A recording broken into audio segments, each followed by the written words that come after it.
Well, I can understand why Kamala would have wanted to avoid a civil war within the party. They've got the Democrats' National Convention coming up, and you would see protests there, no doubt, if Shapiro was her running mate.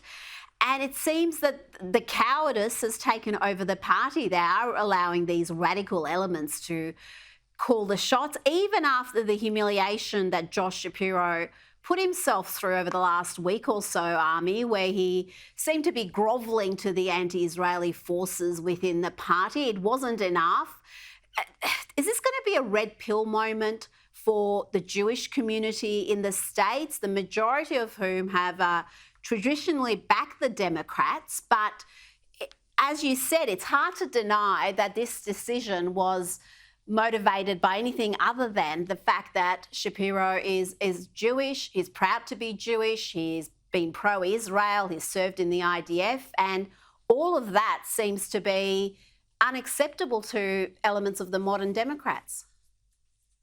Yeah, look, I would love to say that this is what, in the way you put it, a red pill moment for Jews in this country. Unfortunately, I can guarantee you it will not be the case. Look, I think Trump will actually garner a larger percentage of the vote, of the Jewish vote, than any Republican since Reagan, maybe even beat Reagan, as he has done, by the way, with other historical Democratic constituencies, like the Black community and the Hispanic community. Because the issues that Jews care about are, guess what? The same issues that American cares about. Jews care about inflation, immigration. They care about the economy. But also they care about Israel, which has never really been a, believe it or not, Israel has not been a top 10 Jewish issue for many, many years. Not top 10.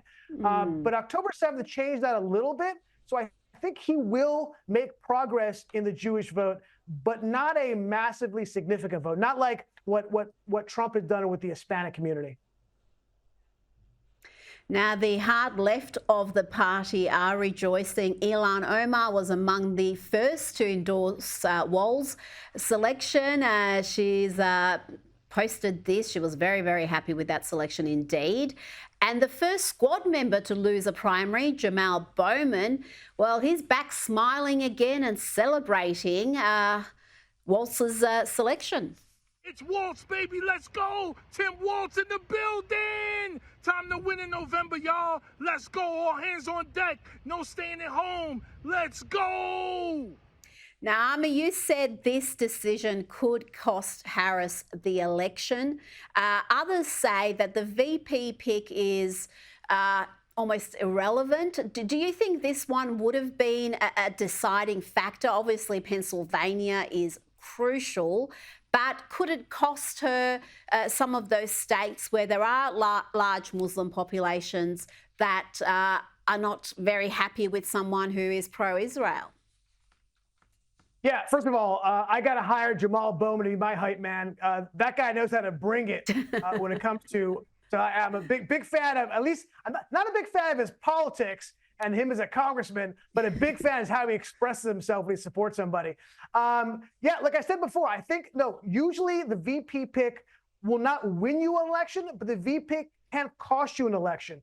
And I think this might be one of the weird things where it's not who he picked, but again, it was who he didn't pick. But look, they're going to have a problem with Tim Walz and the exposure of his politics. This was a massive unforced error.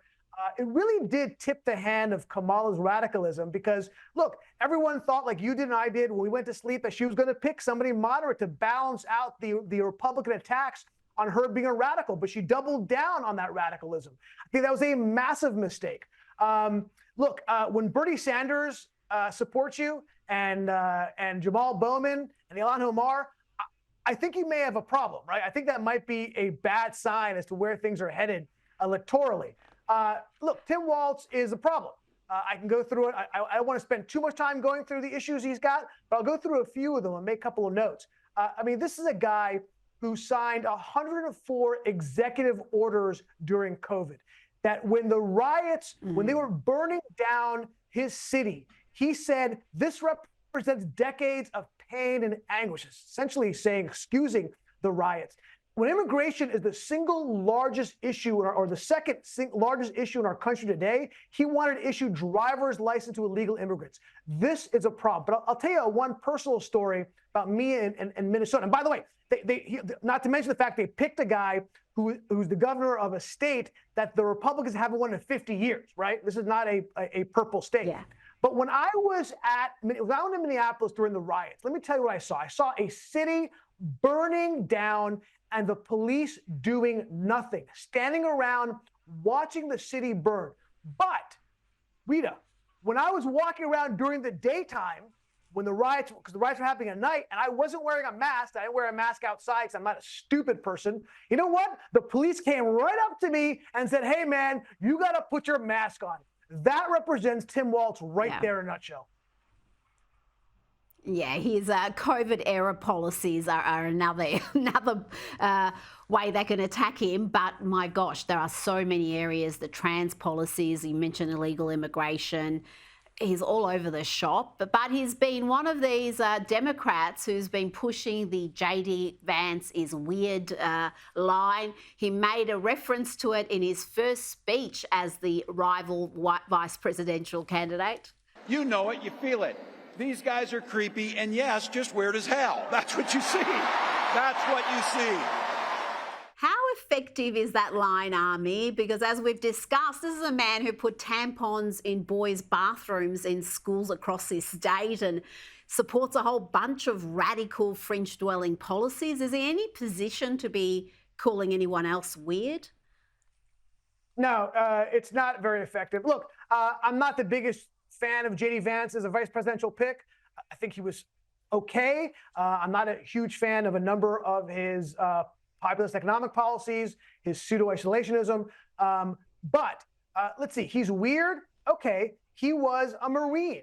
He was a successful entrepreneur. He came from a completely underprivileged, oppressed background to go to Yale. Is that weird? Yeah, I don't know if that's weird. I think people should emulate that. But let me tell you, Rita, what is weird. What's weird is when you're on MSNBC and somebody says that, you know what he really wants? What JD Vance wants, when he's talking about cat ladies and neonatalism, he wants white babies. Really? A man who is married to a brown woman who has 3 brown kids. Yeah, he's pushing for white babies. You know what, Rita? That's weird.